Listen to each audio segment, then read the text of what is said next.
Всем привет! Сегодня я хочу рассказать о 5 самых распространенных мифах об иммиграции в США. Миф номер 1. В США уезжают только неудачники.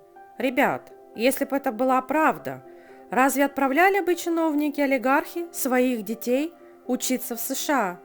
Разве скупали бы они недвижимость в Майами? Разве уезжали бы сюда известные и опытные IT-специалисты, врачи и специалисты в других областях и сферах? Согласитесь, что нет, потому что сейчас нет проблемы получить визу, приехать и увидеть США. То есть люди прекрасно понимают, куда они едут. Да, безусловно, есть корреляция между тем, кем работали люди на родине, и тем, кем они стали в США. Как правило, те, кто не смог добиться особых успехов в своей стране, они не добиваются успехов и в США. И в то же время очень успешные люди в России или других странах постсоветского пространства добиваются аналогичных успехов в Соединенных Штатах тоже. Так что не надо судить о тех, кто эмигрирует исключительно по опыту своих родственников или знакомых. Ведь зачастую они лукавят и не говорят всю правду, чтобы им не завидовали или не возникли какие-либо проблемы. Ведь согласитесь, что в беде поможет каждый, а вот порадоваться за успех другого, к сожалению, духа хватит не у всех. Миф номер 2. В США надо начинать все с нуля. Да, безусловно, надо знать английский. И если ты врач, например, то ты должен сдать 3 сложных экзамена и поступить в резидентуру. Если ты IT-специалист, нужно показать, что ты умеешь. Если медсестра, тебе нужно эвалюировать диплом и опять же сдать экзамен и получить лицензию. Это касается абсолютно всех специальностей. То есть при необходимости нужно добрать дисциплины, сдать экзамены и получить лицензию, и работать по специальности. Но учиться заново с нуля в Соединенных Штатах не нужно. Миф номер 3. В Штатах все русскоязычные иммигранты исключительно моют полы и выносят горшки из-под черных. Ранее я немного сказала о процессе эвалюации дипломов и о том, что сюда уезжают в том числе и очень успешные люди. Например, среди моих знакомых нет ни одного человека, который занимается уходом за пожилыми или моет полы в супермаркетах. Среди моих знакомых есть успешные эстетисты, парикмахеры, стоматологи, врачи, медсестры, риэлторы, полицейские, инвестигейторы и много-много других специалистов, которые уже давно купили свои дома, сделали карьеру, вырастили детей, дали образование, и которые здесь добились, в принципе, даже больших высот, чем добились в свое время на постсоветском пространстве. Миф номер 4. Все иммигранты живут в жутких условиях, и денег не хватает даже на еду и медицинскую страховку. Что я могу сказать по этому поводу? Если семья относится к бедным, то есть low income, а в Калифорнии критерии определения low income – это 47 520 долларов на одного человека или 97 200 долларов на семью из 4 человек, то такая семья получает бесплатную медицинскую страховку, деньги на питание, так называемые food stamps, из расчета около 400 долларов на человека в месяц.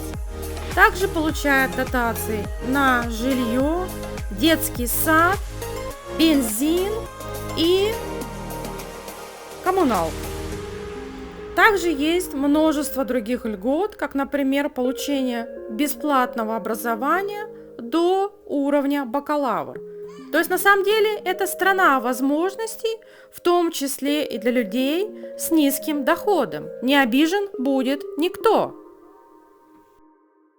Что касается детей до 18 лет, на них, независимо от дохода родителей, может быть оформлена бесплатная медицинская страховка и денежное пособие на еду. Еще раз повторюсь, независимо от дохода родителей.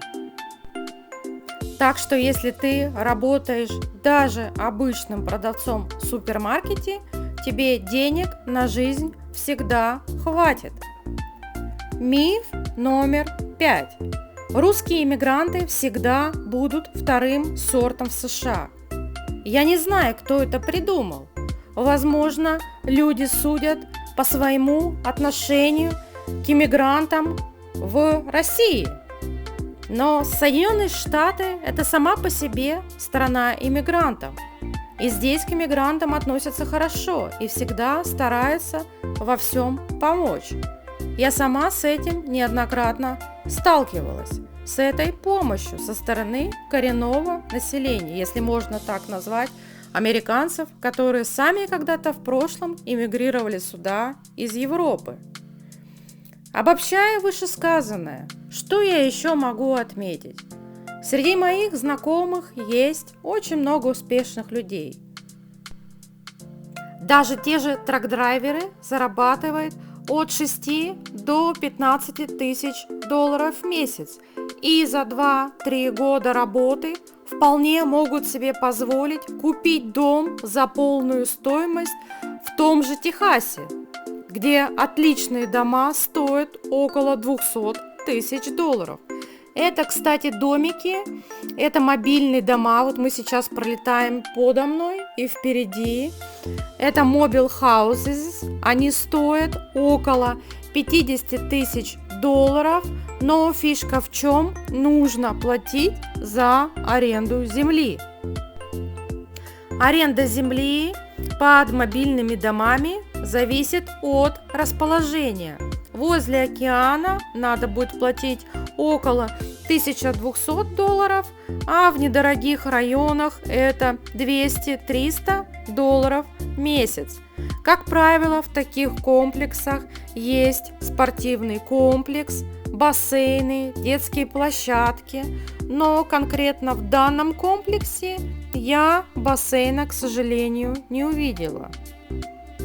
Так что любой человек, который приезжает в США, имея голову и руки, может спокойно добиться любого уровня доходов, либо получить местное образование, либо эвалюировать образование, полученное на постсоветском пространстве, и двигаться дальше.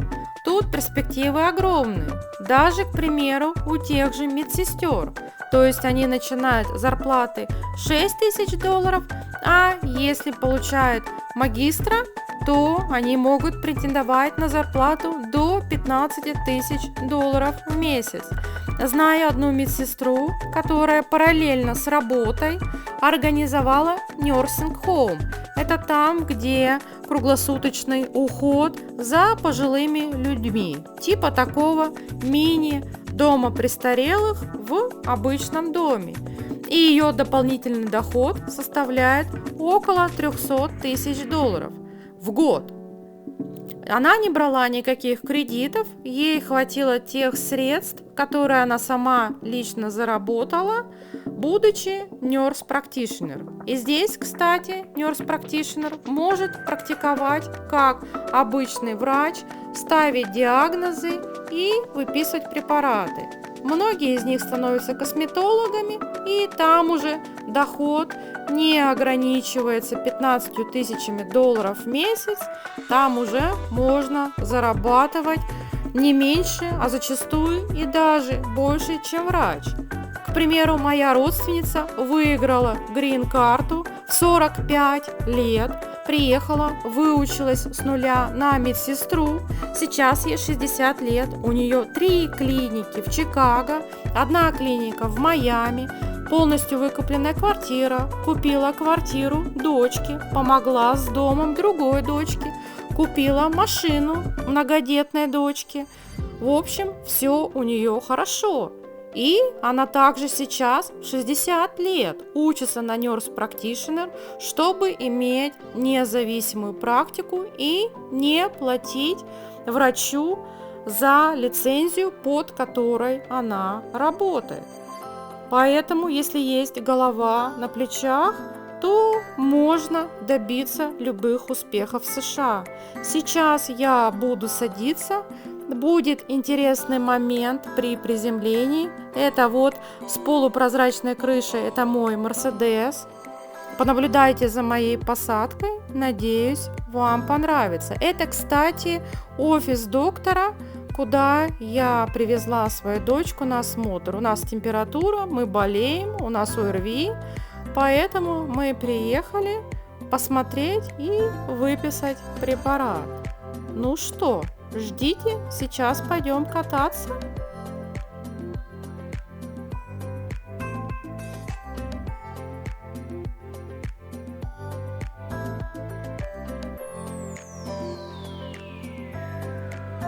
Это я пытаюсь приземлиться, но не рассчитала, что капот будет скользкий. Упс! Как вы уже успели заметить из видео, снятое с дрона, здесь бюджетное жилье соседствует с симпатичными домиками для среднего класса. Вот посмотрите, это комплекс апартаментов, над которым мы пролетели. Вот так он выглядит.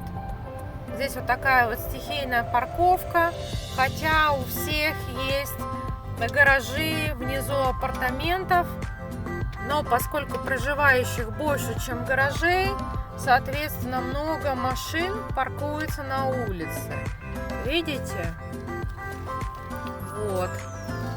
Такая здесь стихийная парковка. Вон еще один проезд. Вот так выглядят апартаменты.